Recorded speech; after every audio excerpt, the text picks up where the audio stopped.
Welcome back to Health News. I'm Deborah, and today we'll take a glance at Andrew Huberman and his popular podcast, Huberman Lab. From recent controversies sparked by a New York Magazine expose by Carrie Howley to the backlash from the scientific community, we'll unpack the allegations of misinformation and examine the impact on his credibility. We let you decide whether Dr. Andrew Huberman is genuine or a pseudoscience peddler. Andrew Huberman, today a highly regarded neuroscientist, holds a PhD from University of California, Davis, and currently is a tenured professor at Stanford University. His research has primarily focused on the mechanisms of brain plasticity, particularly in relation to optic nerve regeneration and how the brain adapts to injury. In addition to his academic achievements, Huberman has made a significant impact in the public sphere through his wildly successful podcast, Huberman Lab. The podcast skyrocketed during the COVID-19 with almost 6 million subscribers currently on YouTube. However, while he shares his scientific insights with a broader audience, not all his claims bear the same scrutiny standards. So now let's take a look at Huberman's commercial activities. These have raised eyebrows, particularly his endorsements of products like AG1 by Athletic Greens. As one of his major sponsors, AG1 is frequently promoted on his podcast as a supplement that can enhance health and well-being. However, this endorsement has come under scrutiny due to the lack of robust scientific backing for the product. AG1, marketed as a comprehensive supplement that supports everything from immune function to gut health, is said to lack large-scale clinical studies to substantiate these claims. Dr. Andrea Love, an immunologist, has been vocal about the ethical implications of promoting products without sufficient evidence. She points out that while Huberman's podcast episodes are framed as, quote, science-backed, the recommendations often rely on weak or non-existent data. In her Instagram post, Dr. Love criticized the promotion of certain supplements, highlighting the disparity between marketing claims and scientific evidence. The ethical concerns are compounded by the significant financial ties between Huberman and AG1. Reports indicate that Huberman has a $40 million contract with the company and serves on its scientific advisory board. This financial relationship raises questions about potential conflicts of interest. When a scientist with a large public platform endorses a product for substantial personal gain, it can undermine public trust in their objectivity and the scientific advice they provide. Beyond the financial controversies, Andrew Huberman's scientific knowledge has also attracted criticism. Experts have raised concerns that while he is adept at simplifying complex topics, this simplification often leads to misinformation and inaccuracies. One of the most prominent examples of this is his podcast episode on the effects of marijuana on the brain and body. In this particular episode, Huberman made several statements that were quickly called out by scientists in the field. Dr. Matthew Hill, a neuroscientist at the University of Calgary, specializes in cannabinoids, stated that, quote, virtually everything Huberman said in the video is inaccurate, end quote. Dr. Hill was particularly disturbed by Huberman's authoritative tone on a subject he seemingly lacks deep knowledge in. He describes it as, quote, incredibly disturbing for a scientist to speak with such confidence on a topic outside their expertise. Dr. Ryan Marino, a medical toxicologist, echoed these concerns, describing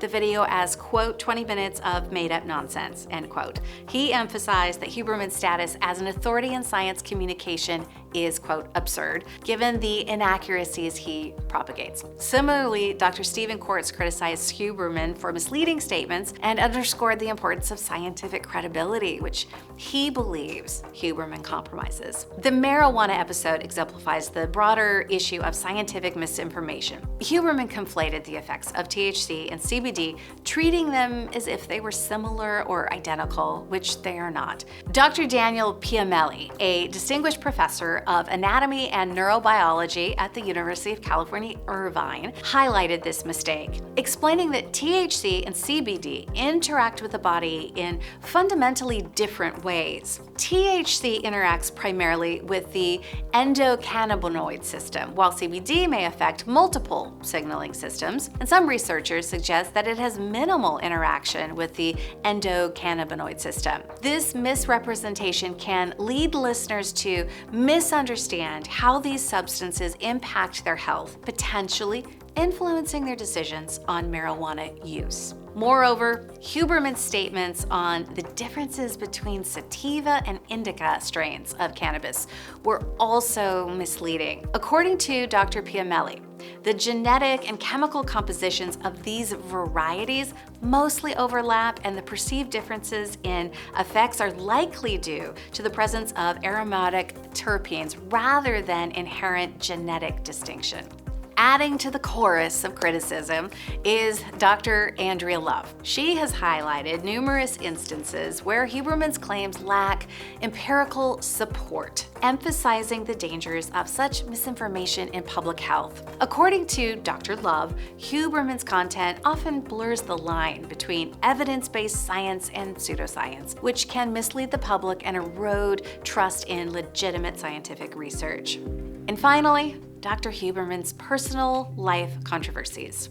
Recent reports have surfaced that cast a shadow over his public image, including allegations of emotional manipulation and ethical lapses. These claims were detailed in a New York Magazine article by Carrie Howley, which painted a troubling picture of Huberman's personal conduct. According to the article, several individuals have accused Huberman of using his status and influence to emotionally manipulate and exploit them.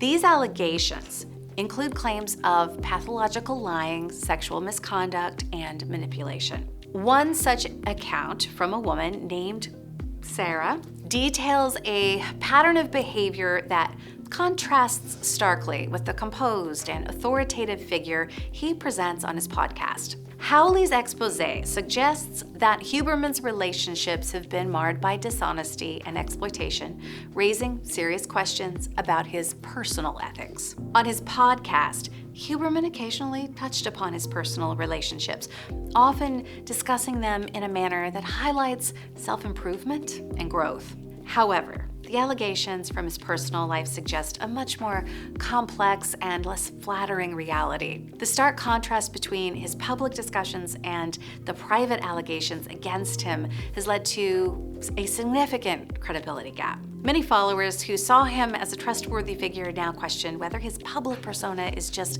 a well-crafted facade. Scott Carney, an investigative journalist, has also weighed in on these controversies.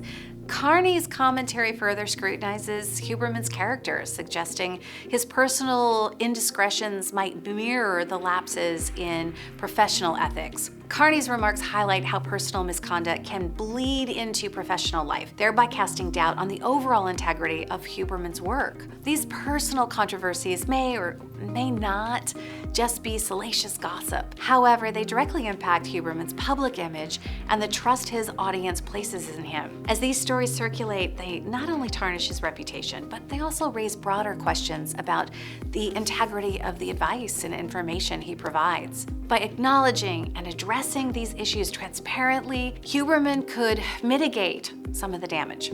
In conclusion, Andrew Huberman's journey from esteemed neuroscientist to popular podcast host is undeniably impressive, but it's marred by significant controversies. If you found this video relevant, be sure to check out our other videos where we delve into the controversies surrounding David Sinclair and the FDA's ban on NMN.